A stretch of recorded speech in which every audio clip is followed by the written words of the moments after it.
And we are live with Detachment 075.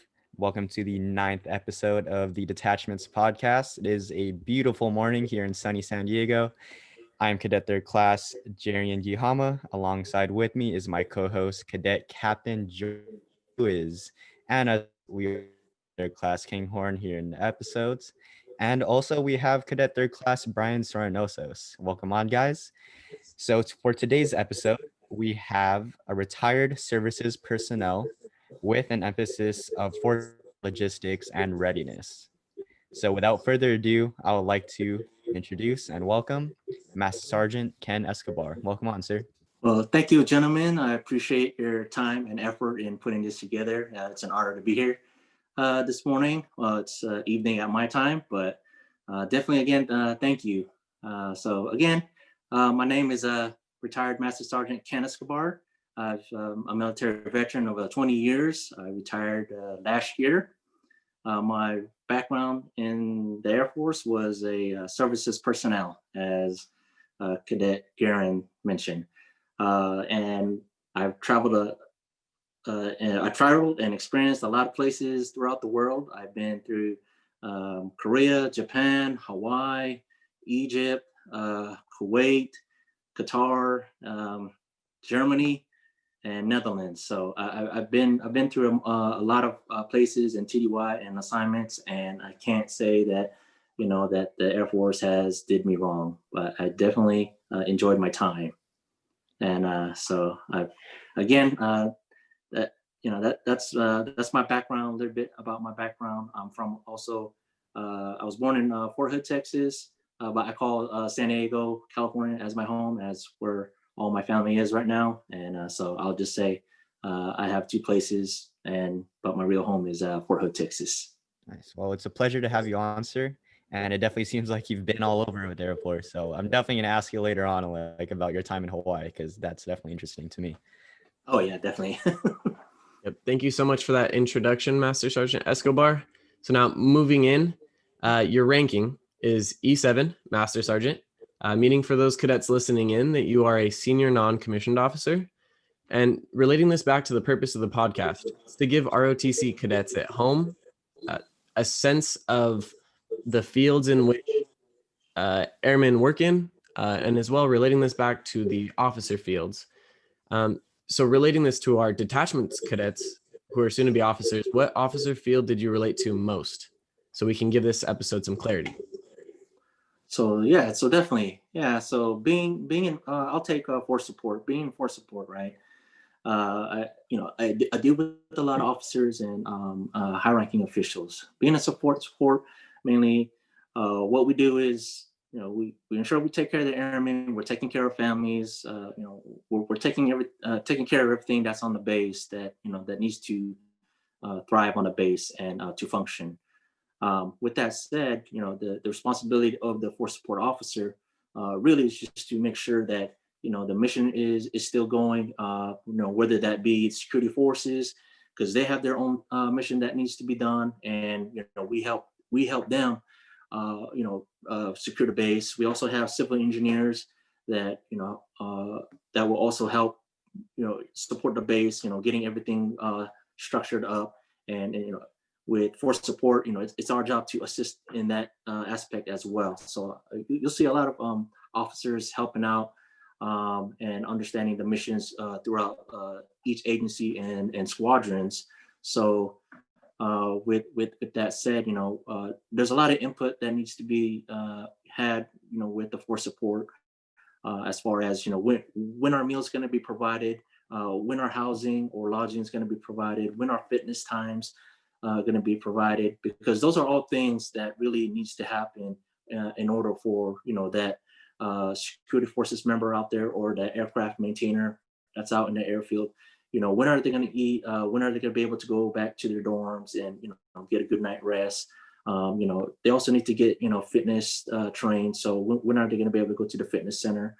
And so there's a lot of things that happens and goes on with that. And then also with that too is the families need to be taken care of too as well. And so it's ultimately up to force support to say, well, we'll take care of your family while you're out there, turning wrenches on the aircraft, or, posting guard on the perimeter. Airmen want to know, are the family safe? Are they being taken care of? And so, with that, for support, is there to support, whether with helping, with the morale, welfare, and recreation for families, hosting Thanksgiving meals, hosting military spouses, then you also got the Air Force Readiness program for families to, get information about military life. So, all that is tied into a force support, which, helps, airmen and families, function and move on with their life. Oh, wow, definitely. So it seems like no matter where we're duty stationed at, we're always going to interact with you guys one way or another. Yes, definitely. Yes. So thank you, sir. And I know you mentioned it in the beginning with, Fort Hood and San Diego. And so I guess we're just going to go all the way back to the beginning here. Growing up, what interested you in the military? Were you part of any, did you do JROTC, Civil Air Patrol, any family members? What influenced you to join the military, and specifically the Air Force? Yeah, sure. No problem. My background growing up, come from a military family. So I'm a military brat myself. Um, my real dad, he was in the Army. He was stationed out in Fort Hood. Um, and then, my mom got divorced and, remarried again. And then my stepfather, which, I really call my father, he was in the Marines. And, I already want to give a shout out to him, Master Sergeant, Master Sergeant Robert Dixon, my stepdad, call him my dad, has been in the Marines for 30 years. And I looked up to him. And, he really, took care of me and my family, my sister and my mom growing up. And so, it's like, really looked up to him. He was always, deployed. And, I was like, man, dang, that's no hard task, no easy job to do. But, ultimately, what really inspired me was to join the military was one of the programs where I went through JRTC in high school. So I did Marines, and that really inspired me to kind of like, man, I want to join the military. I really wanted to join the Marines, believe it or not. Just kind of follow my dad's footsteps and just say, well, man, I want to get that nice press uniform, that sharp looking blues. It looks pretty sharp. But that really kind of drove me to say, well, what, I want to join the Marines. So I told my dad, I was like, hey, I'm going to sign this paperwork. I just need I need your consent that I'm going to be joining. So this is probably my senior year of actually beginning of senior year, and I was just finishing up my junior year. And at this time, my dad, he was a drill instructor for the Marines on Parris Island, right? So, a recruiter came to my house, and I was like, I was gung ho, I was ready to go. I was like, yes, I was like, I want to be able to go to the Marines. I took my ASVAB, and it's like, this is it right here. I'm gonna get that cool uniform. I was like, I'm ready to go. I might be in his platoon one day. But my dreams were shut down. My dad came home. My mom was crying. She's like, no, you're not joining. You're gonna be deployed a lot. Gonna be out in the battlefield. I'm like, I'm gonna be a grown man. Don't worry about me. I'm fine. But my dad put a stop to that. He came home. Kicked the door down. The recruiter was standing up, and my dad had his drill sergeant cap on, and that recruiter was scared, and it was like he told him, get your ass out of here, excuse my language, but he said, get your ass out of here, you're not recruiting my son, get out. And that was it. And I was like, wow, I was like, man, that sucks, and I was bummed out. I was a little bit upset, and my dad sat down with me and talked to me about it and said, if you really want to join the military, join the Air Force. And then I was like, Air Force, I was like, yeah, I don't want to be a pilot, I want to do what you're doing, and he's like, no, it's like, if you want, good education, best education, quality of life, join the Air Force. And then so I was like, well, all right, well, okay. So a year passed, and then we moved out to California, and then he took me down to a recruiter, and then he was like, well, um, I'm gonna take you down to the recruiter, and we're gonna go sign up for the Air Force. And then so, at that time, in the back of my head, I was like, man, I still wanted to be in the Marines. I really wanted to follow your footsteps. But really, what really opened my eyes was when my dad talked to me. He's like, it's like, your mom can't afford to have both of us in the Marines. If I'm gone and you're gone, and there's no one to come, and both of us doesn't come home. What would your mom think about that? And that kind of opened my eyes a little bit, and opened my mind. I was like, okay, yeah, I see your point. I get it. I understand. So ultimately it was the route I took. Kind of accepted. I want to be in the Air Force, and just say, okay, you know what, I'll join the Air Force. And then from there, it was 20 years after that, and I enjoyed everything about it. The quality of life, the education, the places I've been, the people I've interacted with, I've worked with, and a lot of job experience that came with that. So definitely, I'm glad my dad, steered me in that direction, and go Air Force, right? Yeah, for sure. Thank you, sir. Definitely interesting how life turns out sometimes. So you had basically already touched on it as to why you joined the Air Force, but why did you go specifically enlisted instead of pursuing the officer route?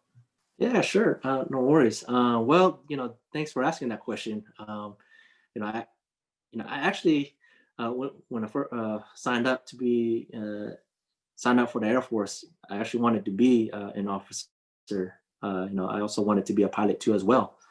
And so I was like, well, if I'm gonna be in the Air Force, and if all the commercials and all the things I heard about it was, Air Force guys are pilots, most of them.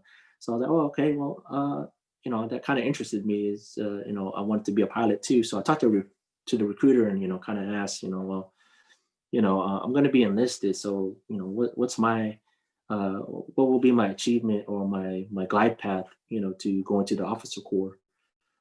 So they talked to me about it. There'll be opportunities for me to cross over to, I guess, the dark side, right? That's called to the Air Force side. So cross over to the officer side, right? So I signed up, with that intention. Okay, well, the first couple years after my being enlisted, or being actually in an active duty, I was going to sign up to take up classes, and fulfill all the requirements to go through officer candidate school, right? Because that was one of the programs where you can become an officer as an enlisted, going through that route. There's other routes too as well, but it's always ever changing and evolving. But at that time, it was OCS. That was the kind of route I wanted to take, during my time, and so wanted to get in the military as quickly as I can. Right, wanted to get out there and kind of jump into things. So that was the quickest way I can go through the officer route. But so a couple years had passed. I was taking classes. I finished all my courses of my job, my specific job for my career field, because you would have to take those what do you call it, career development courses before you would take classes. So you finish up your CDCs before you could take college classes, which I did that. I completed all my CDCs, and took a couple classes. I finished one class.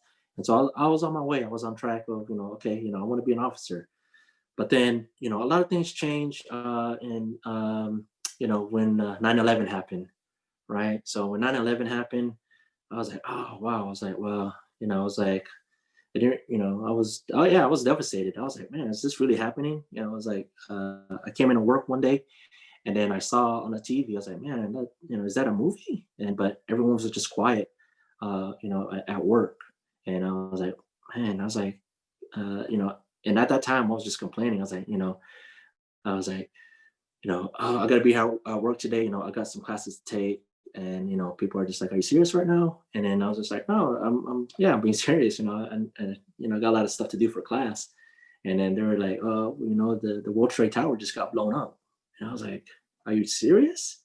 I was like, and I kept watching. And then I was like, "Man," and then yeah, I was just devastated. And then so a few months passed by. We were called to go out on a deployment out to LUD out in Qatar. We're going to go out there and set up a base. And then so from there, I was like, well, my route or my chances of becoming an officer is going to be kind of difficult. During this time, it's going to put a little bit of pushback. Because I'm out here deployed in the desert. I can't really take any classes. I had to drop a class and then just focus on the mission, right? So from there, when I got back, I did my time there in Qatar, almost 7 months out there. I came back home. I was still interested in becoming an officer, but by the time I came back home, back to California, Beale, that was my first duty station. I was at Beale Air Force Base. I came back and then I had some thoughts, and I was like, you know what, I don't think I want to be in the military anymore. I don't want to be in the Air Force anymore. I just want to hang it up.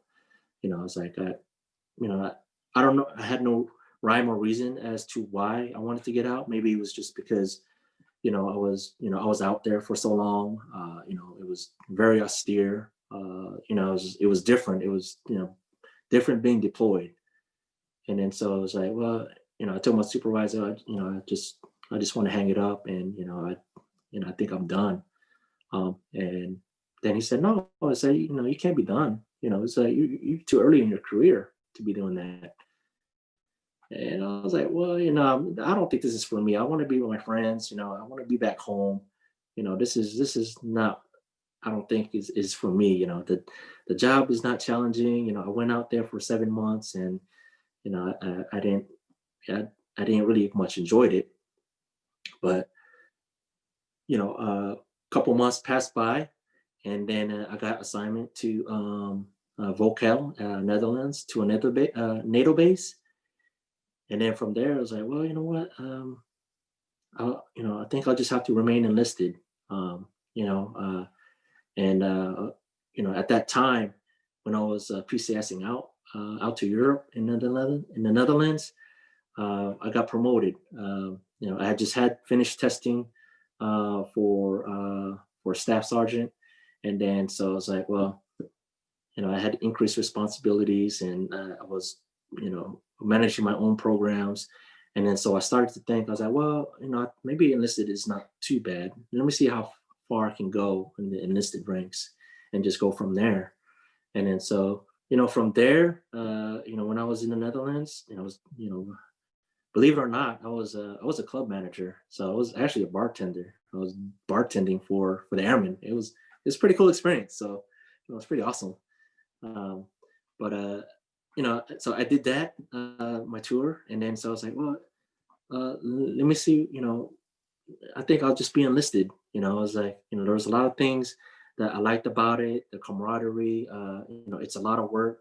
And then, so I just kept at it. So I was like, well, I'll just stay on the enlisted route and see where it takes me. And then, from there, I just, kept on going and doing the best that I could, and, staying in the fight. Awesome, sir. Thank you for the answer, actually, because when you said like that you wanted to like leave early on and just hang it up, it's amazing how you were able to just from there you were able to go like for the long haul, like the full 20. Yeah, So yeah. that's amazing. So I definitely want to like thank you for your service and like keeping your head strong with like staying in it. Oh yeah, no, definitely. Because I'm glad I had good supervisors back then. To kind of really kind of motivate me and talk to me. Because it's like you'll always have some bad supervisors and some good ones. So I definitely appreciated. It was Master Sergeant Barnett. I could remember her, Master Sergeant Anita Barnett. She was my supervisor, and she was like, no, it's like you need to you need to stay strong and keep going. It's too early for you, And so I'm glad she kind of sat down and talked to me about it, and kind of inspired me to keep on going. So Yeah, awesome. So going into my next question, we talked about it early on in the podcast. You explained your extensive background with force support, readiness, and logistics. So we would love to go down like each individual route, and you can explain your experiences with that. And beginning with force support, can you describe what that field is and what your relations were like with the officers correlating with that specific field? yes, so definitely. Okay, so for support, right? Every base needs some place to eat, some place to sleep, some place to do physical training, as well as some entertainment during the downtime with family and whatnot, right? And then every base needs like some type of a retirement ceremony or a change of command. So for force support, we encapsulate all that facets of what I just mentioned, right? So for force support, we need to feed the airmen. We need to make sure that they got food in their stomach, and I guess what Napoleon Bonaparte said. He said, "A soldier doesn't march on an empty stomach," right? So um, so yeah, and for support, we should be able to feed and support the troops. Feeding them, whether it be fresh hot meals or MREs, whatever the case may be. Food is going to be food. Everyone needs food, and then also we'll also need a place to stay, right? So every airman needs a place to stay to bunker down on their downtime. So down in the field, we have lodging operations on deployment sites. So we have to be able to house airmen in their tents, or in their dormitories, or wherever lodging is available. For fitness, definitely have to keep fit to fight airmen. Making sure that they're fit and ready. We provide fitness programs. We provide the equipment, the facilities for them to work out. We also do their fitness tests too as well. So for support, we ensure that airmen is maintained and fit to fight. In regards to readiness, which kind of encapsulates, with retirement ceremonies, mortuary affairs, getting airmen ready for deployments, and as well as making sure all the records and shots are up to date. That would be part of the force support program as well. In relations to having working with officers, me personally, the officers that I work with, especially, was on the operation side of force support, because you have operation sides where mainly they are dealing with the readiness programs, and they're also dealing with also some of the food service programs. So you have a food service support officer, and then you also have a readiness support officer. And then also, you'll have a commander too as well, in charge of the force support program. But going back to the, readiness officer, when I worked in readiness, he had a really, really big shoe to fill, right? So as being a readiness technician or readiness specialist for the force support, my job was to ensure that all the airmen in our squadron were we're ready to deploy at a moment's notice. So whether that be, their training records are up to date, ancillary records, M16 qualification, M9 qualifications, CBRNE qualifications, all that, the force support commander needs to know, what's the status of his airmen. Is my airman ready to deploy? Do they have medical profiles? Do they have family issues? Do they have, anything, just anything, wrong with that personnel, or, am I going to have issues deploying my airmen? So, the force support commander will look at, the readiness report, and he or she will look at it and they'll say, well, who do I have? What teams do I have that I can deploy to support, the COCOM mission? We have a deployment coming up. I need to support the COCOM commander. I need to support the supported commander. And then they'll say, well, I can't support because, I have personnel on profiles, or I have personnel that are, ineligible. Their enlistment is up. So there's a lot of things that the force support commander has to take into consideration, right? And then that's the job of the readiness officer. He's the middle person and the oversight, between me and the commander when I go and brief the commander. So, the readiness officer, will kind of do the checks and balances and kind of say, well, yeah, you're definitely right, Mr. Escobar. Yeah, we can't deploy this person. What's the reason? I'll say, well, here are the reasons, and here are the limiting factors of why this person can't deploy, right? And then it's up to the readiness officers to, kind of say that to the unit commander and say, we're in the red, we can't deploy. And then, the readiness officer will say, well, what is the course of action that we're going to do with this? What's going to happen? Who do we have to backfill? What are we going to do with the training? Is the training program, up to speed, or is it working? Is it not working? So there's a lot of factors involved in that, right? And then another responsibility is for the readiness officer is a mortuary, being a mortuary officer. So, he'll be the person that will be briefing families, of their loved ones when they passed away.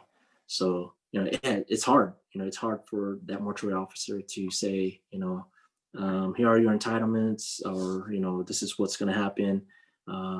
We're getting everything, all the records and all the entitlements ready, and coordinating with different agencies for that. So, being a force support officer in force support, there's a lot of big shoes to fill, a lot of responsibilities, and from my experience, I'm a hard worker, and I definitely, want to provide as much information to my readiness officer, or whether it could be my food service operations officer. I'll provide as much detail and information for them to brief the commander, so they're not down on my back breathing. So definitely, it's a lot of it's a lot of things that to take in consideration for support officer. Yeah, so definitely in your whole time explaining that, like how I was visualizing it is that we have our airmen, and then we have the umbrella over our airmen, and that umbrella is what like the for support, like the support services in a way. So would you say that like the services career field embodies what it means to like support your airmen? Right. I would say taking care of airmen and families. I would say, for support is, taking care of airmen and families. So now going off of that, can you touch on just briefly, like what is like the logistics side that you worked with?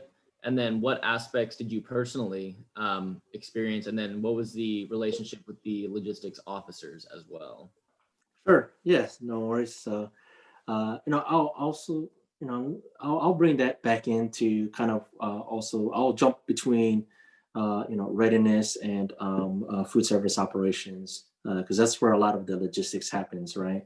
So during my time working in the food service operations, definitely, we need to get food, in the facility. We need to get food going. We need to establish a pipeline for food to come in.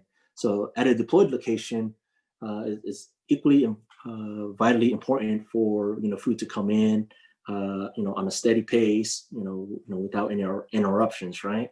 So if you consider, being at a deployed location, and you don't have any food, to feed the troops, and what are we going to do? Are we going to go out and hunt wild animals? I was like, I think not, right? But for the logistical piece for the food service operations, again, we have to establish a pipeline.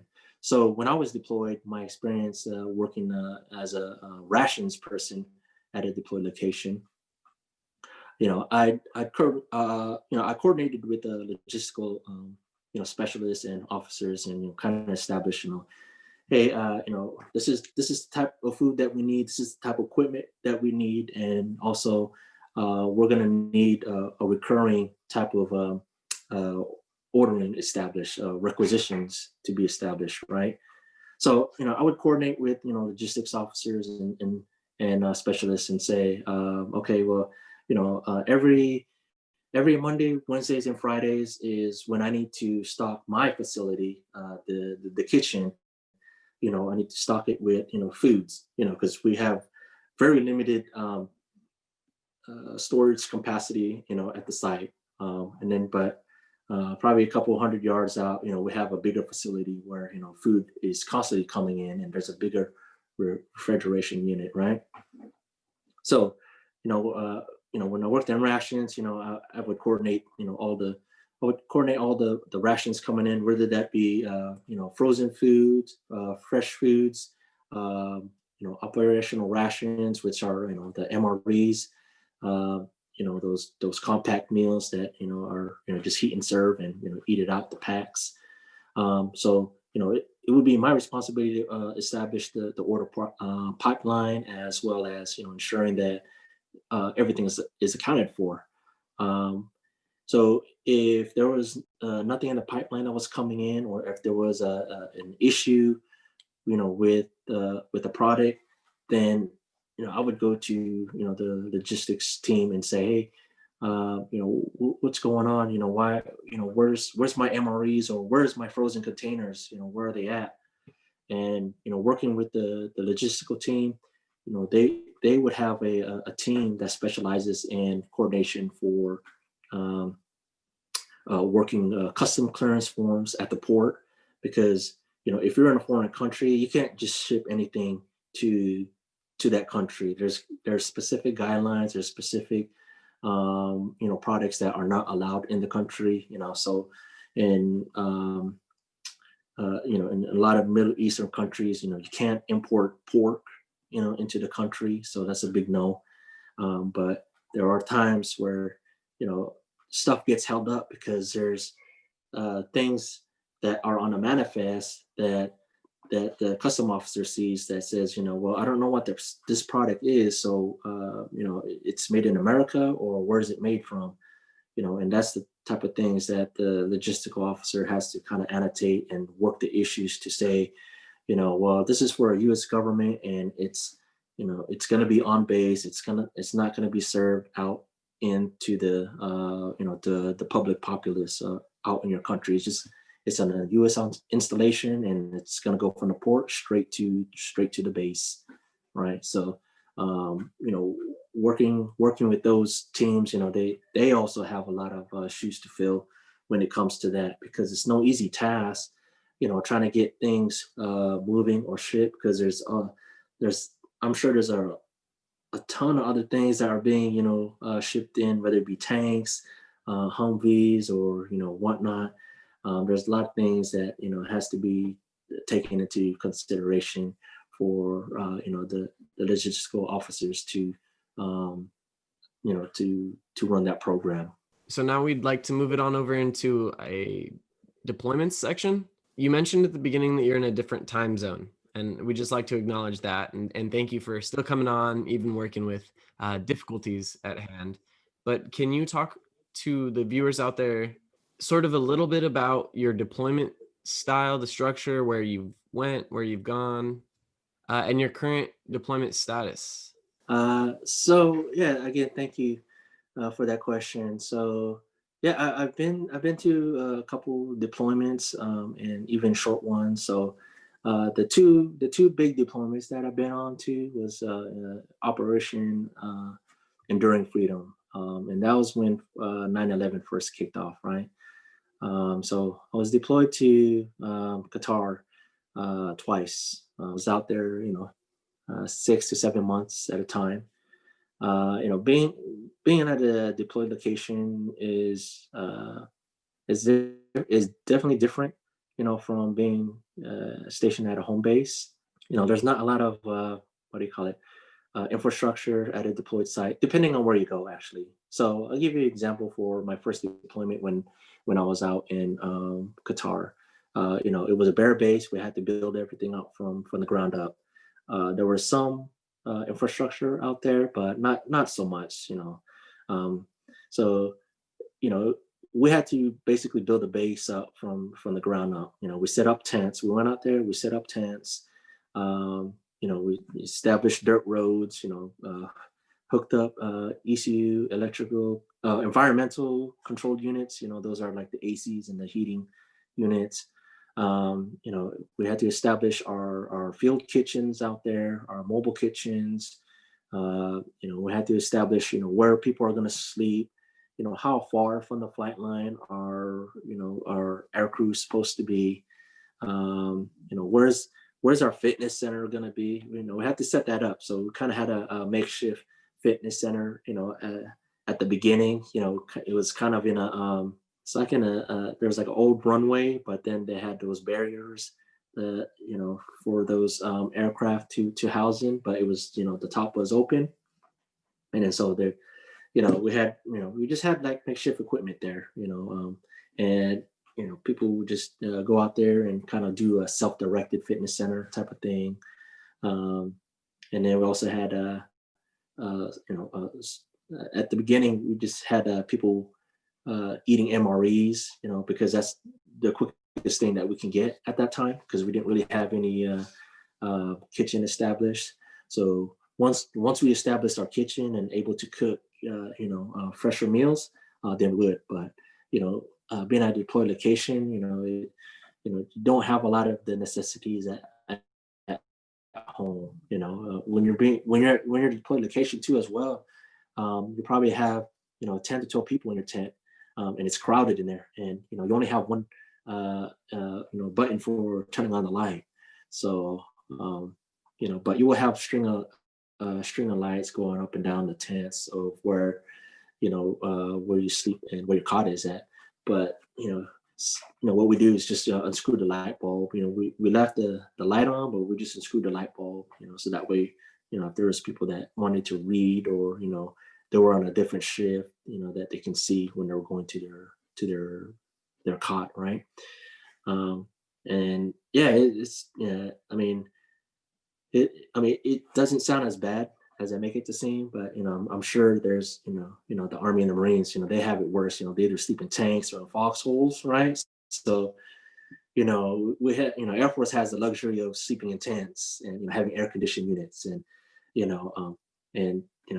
and still people complain being in tents, because they're when you're young and you haven't been deployed, you don't know any better. You're just complaining, like, it's hot, I'm sleeping with 12 other dudes in a tent, they stink, or they're not bathing, and just it's just crazy. You got sand blowing up under your tent, it's windy, and then you're working 12 hours a day, and then you're like, oh, is this ever going to end? Is there a end in sight? But when being services, well, it's for support now, but being services, we kind of joke a lot about our career field. It's like no one really appreciates what we always say, no one really appreciates what services, provides to people that are deployed locations, so it's like, whether it be aircrew complaining, it be the security forces guys complaining. So it's just, we're just bombarded with stuff.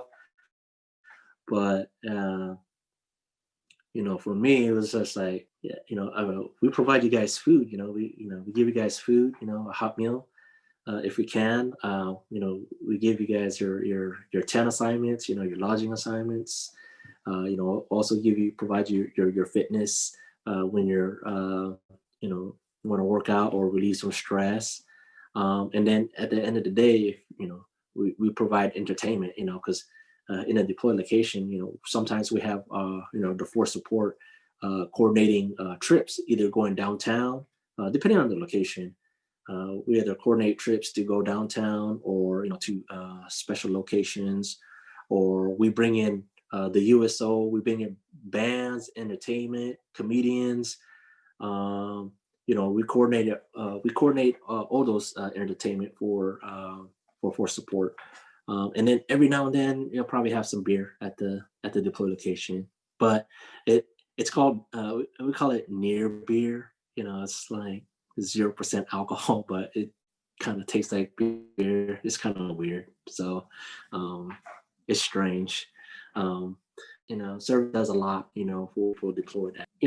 The more times that I went on these deployments, I kind of enjoyed it even more. I learned stuff that I didn't learn from last time, which was how to do a better operation of what I did from my previous tour. So again, I did two tours in Qatar. I went there to Kuwait for a short period of time, and then I went to Korea for just a small contingency exercise. It's a really big exercise that that the U.S. does with the Koreans. They every year not every year, I think every other year they do a big exercise, on the peninsula. So I with that deployment, when I did that, I was actually with the unit. It's called Red Horse. So I don't know if you guys are familiar with the unit called Red Horse. So they're kind of like the Navy CVs, which they go out and do rapid buildings of a base.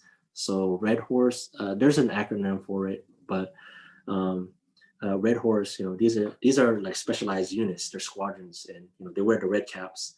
And these guys would go out and rapidly establish a runway, build a runway for flights to come in, right? So they're kind of like a specialized units.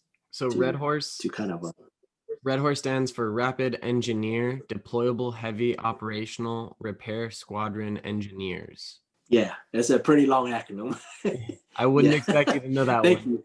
you. Yeah. So yeah, definitely. Yeah. So Red Horse is it's a specialized unit, and so and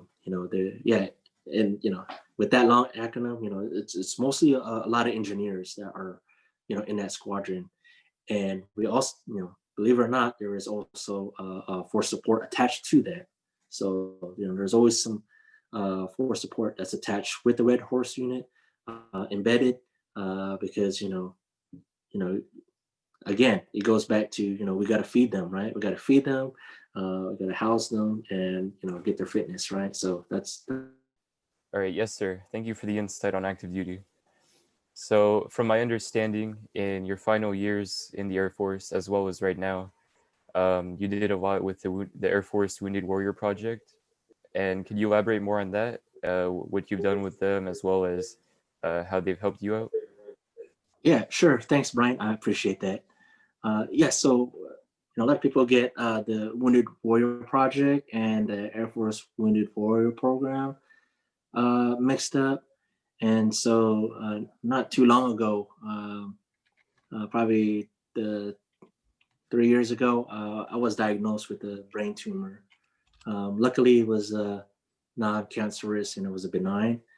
But regardless of the matter, I had a brain tumor, which affected my ability to, do certain things at work.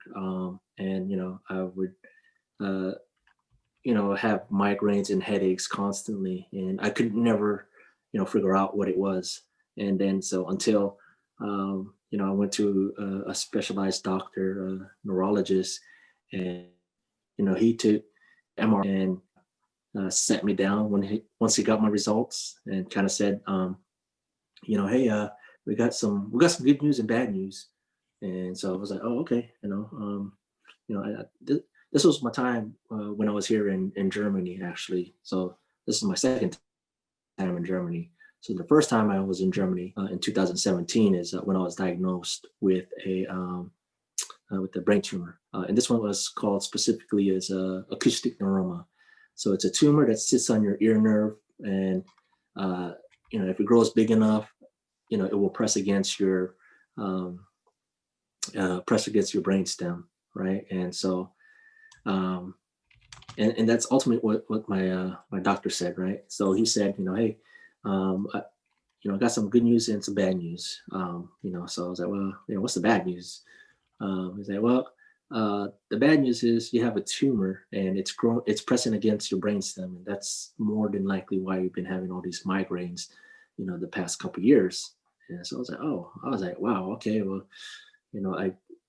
at that time I didn't know what to say. I was just kind of shocked, when I heard when I hear the word tumor, I mean, I think of negative things about it, So at that point, I was just like kind of devastated. Like my whole world fell apart. What is my family gonna think about this? What are my peers, my coworkers? How do I say that to them?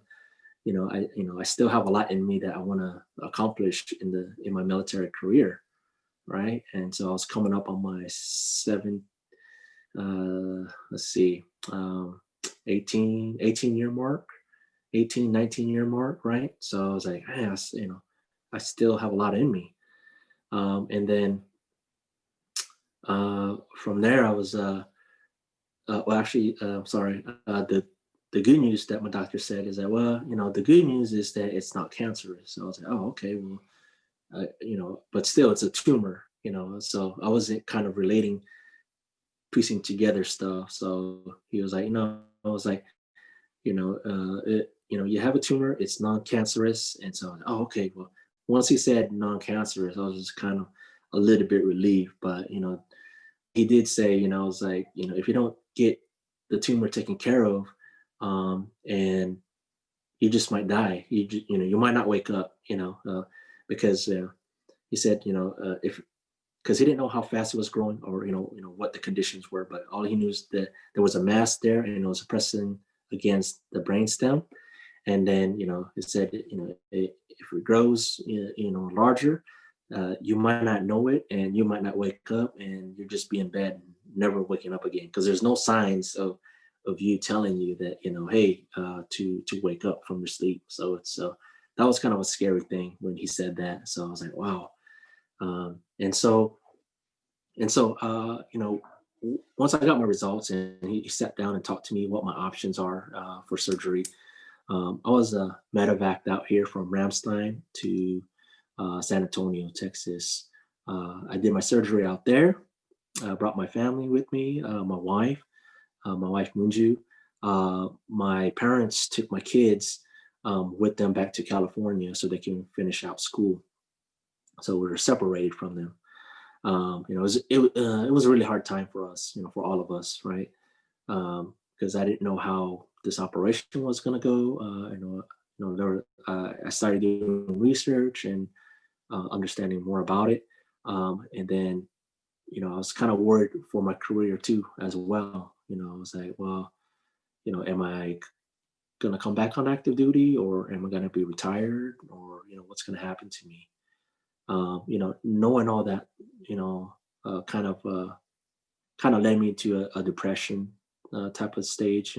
So after my surgery was successfully removed, it was I lost my hearing on my right ear, so I can't hear that well, or I can't hear totally, so I'm deaf on this ear.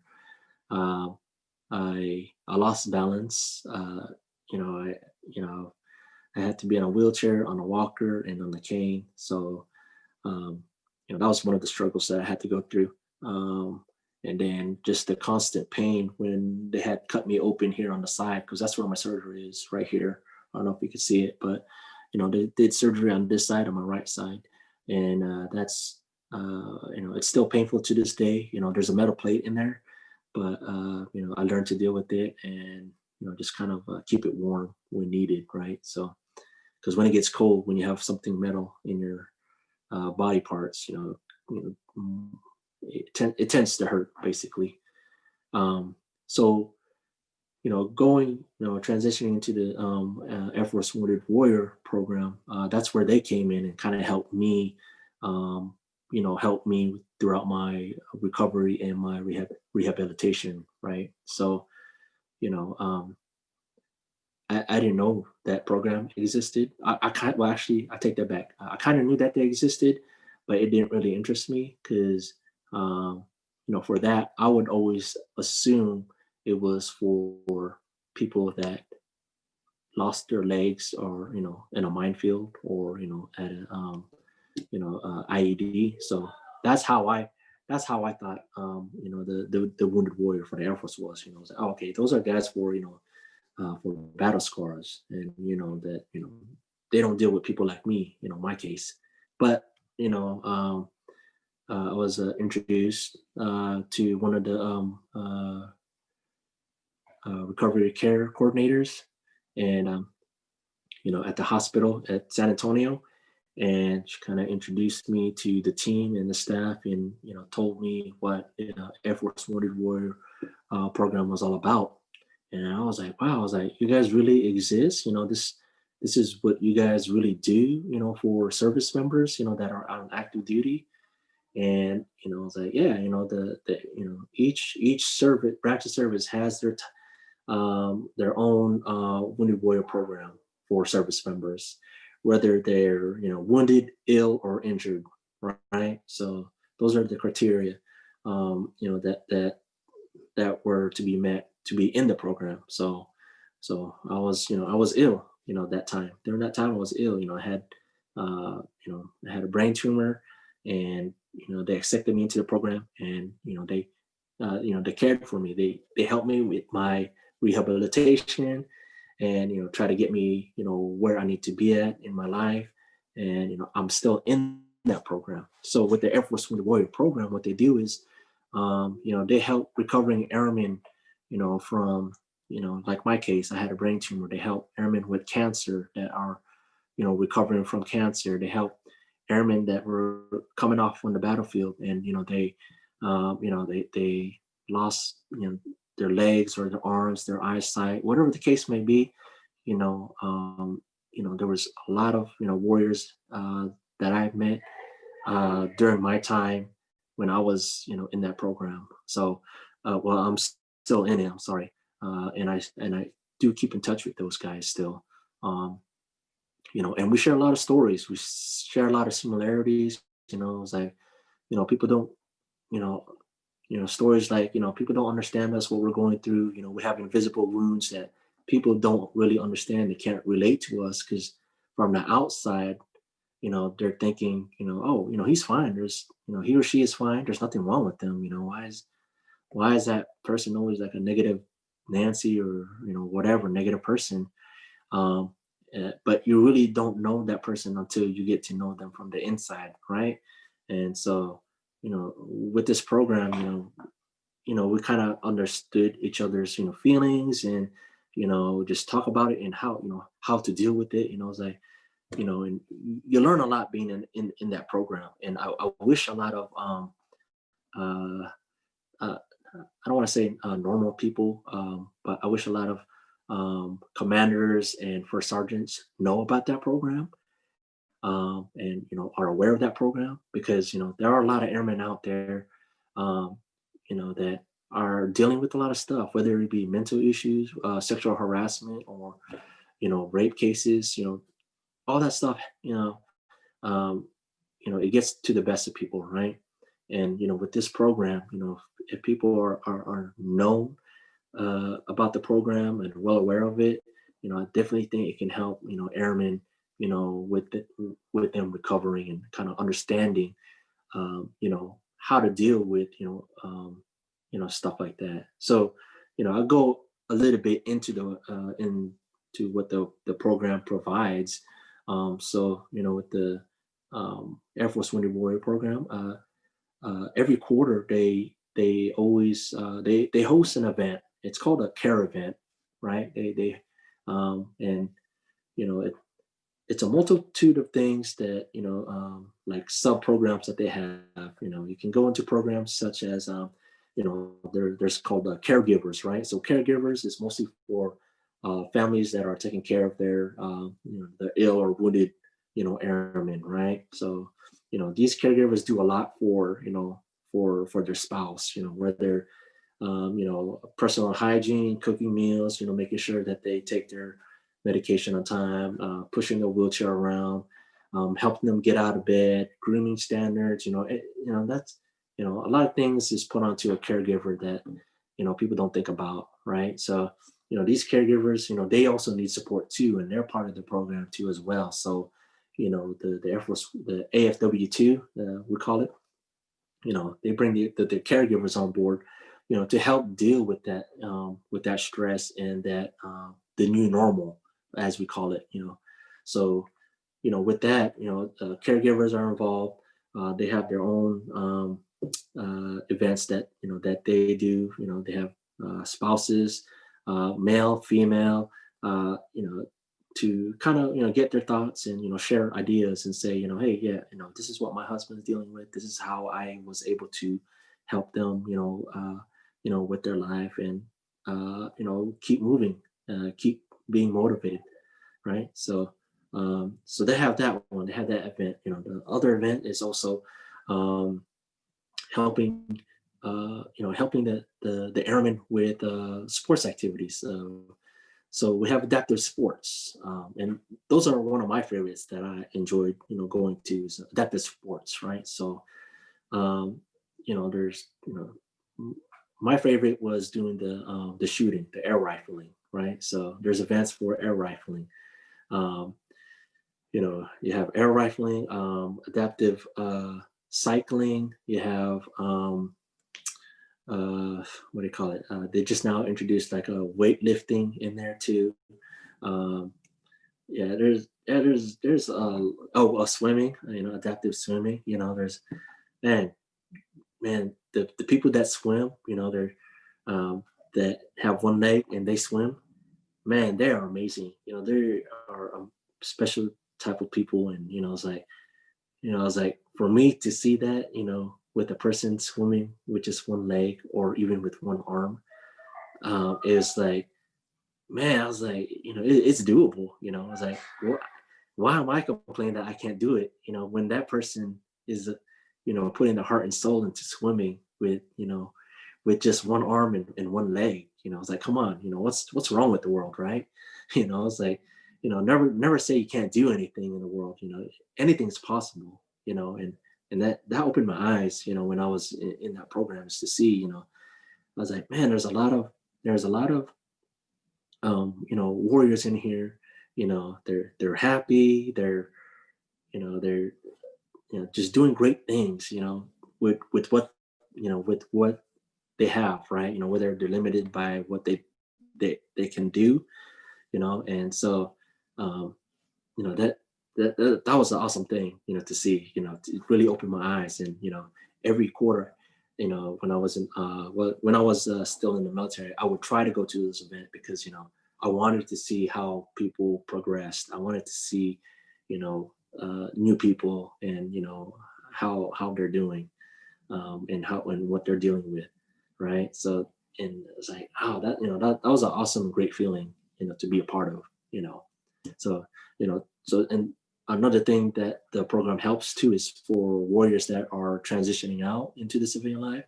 They do employment workshops. So they help airmen with getting ready for their next chapter in life. Working. It's like, even though you have one leg or one arm, or you can't see with one eye, there's always something, there's always a job out there for that person, so, so whether they're limited or not, there's always something for them to do. And that's what the program helps them, is just kind of getting them into back to normalcy, and, kind of get out to the workforce and kind of contribute back into society, and into help. So, I know you guys, I know a couple of you guys, talked about being pilots and stuff. So I don't know if you guys remember this Thunderbird pilot, a female pilot, um,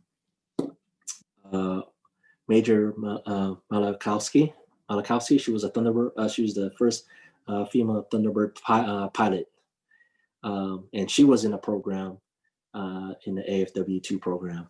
So, and she's now AFW2 ambassador for the program. And so she goes around telling her story about, what she's been through in her career in the Air Force. So, if there was another candidate that you guys would like to interview, I think she'd be a good candidate, to kind of interview too as well. She's a really great person, and she's she's amazing. She's an amazing pilot. So Yeah, her resume looks insanely decorated. yes, yeah. May have to, and she plays a role in the Air Force Wounded Warrior Program. Yeah. She's one of our ambassadors. So she's one of the ambassadors that goes out there and spreads the word to when every time there's an event comes up, she goes out there and tells the stories of her life, and what she's been through and how she's going through stuff like that. Kind of like what I'm doing right now. It's kind of want to spread the word about the program, and what it has to offer, and what it entails. So even here, I'm a civilian now, working for the Defense Logistics Agency. I spread word to the airmen and about the program and what it's about.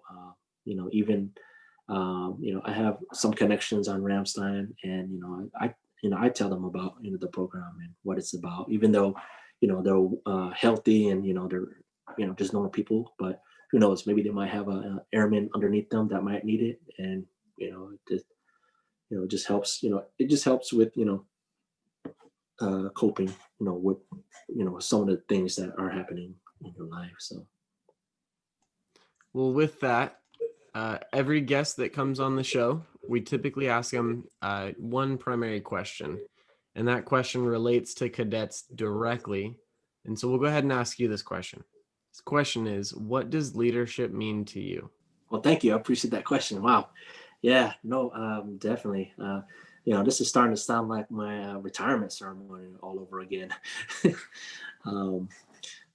No, but yeah. So yeah, leadership, right? So a lot of people, think that being a leader is bossing people around, and kind of hey, do this, because I have this on my collar, right? Or I have a roof over my stripes, so people think the higher that they're in rank, that they can boss people around. So being a leader is first understanding is learning how to follow, being a follower first, right? So not all leaders are born to be leaders. It takes time to build a leader, right? Because you have to go through some trials and tribulations. You have to go through some experiences. You have to understand how failure works, right? So, I mean, being a leader and having leadership is all about understanding understanding your people, understanding that you've been in that shoes before, where you come from, what experiences you've endured, and how it helped you. To me, that is that's a leadership and being a leader. you know, and that's good in my books. I don't care. I don't care what rank you are. I don't care. If you're the CEO or the general. You know, being a leader and having the leadership qualities. You know, is what it's all about. Being honest. Being honest with people and uh, accepting responsibility when you fail. Right. So if you fail, everyone fails. That's part of life, right? And then you go on about your life, and then you go on to experience different things, and you apply that knowledge and say, you know what, yeah, I did fail during that time. I was really careless and reckless, but now I'm not. Now I understand myself more, and now I can convey that message to other people and say, well, being a leader is not having uh, you know having the stripes or having having the bars or the star. Being a leader is having to have people kind of look up to you and say, wow. I was like, okay, well, I want to be that type of person. When I grow up or when I'm in that position. It's like I'll give you an example of another supervisor of mine. His name is Chief Master Sergeant Kevin James, right? So, man, this guy he was my supervisor when I worked in the storeroom in food operations, and man, I looked up to this guy. Uh, he's honest, and he is he's not political or anything like that. He's got a mouth of his own, but and that's what I liked about him, because he would tell you the brutal truth and be honest with you. He would not say okay, hey, hey, great job, even though your job sucks, right? So he would say, hey, you did a terrible job, go ahead and do that again. I need you to go and do this task again. And yeah, sometimes I'd be like, man, this guy's a jerk. This guy's, I don't like him. But then I would start to realize, like, you know what, he's making me better, and you know, and he's not only just telling me that my job sucks, or the product that I gave him sucked. He's telling me, like, I could do better and improve myself. Because that's what it's all about. Is a he was at that time mentoring me at that time, and I didn't know it.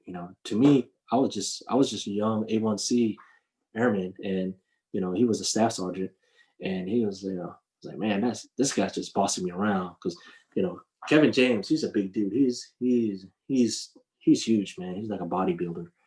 But I was like, in my mind, I was like, man, this guy was man, he's just bossing me around because he has the rank, right? But then as the years passed, and I was like, man, you know what? Now I understand why. He's telling me something that that I'm not fully aware of, and now that I'm catching on.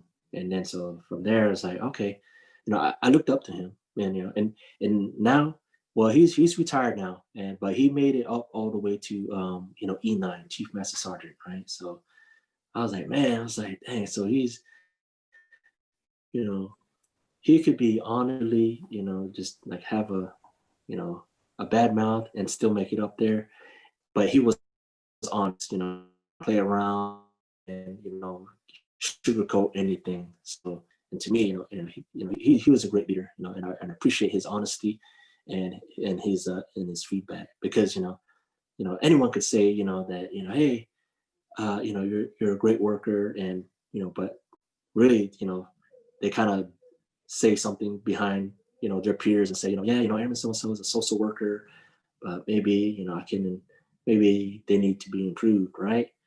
But being a leader is being honest with your people.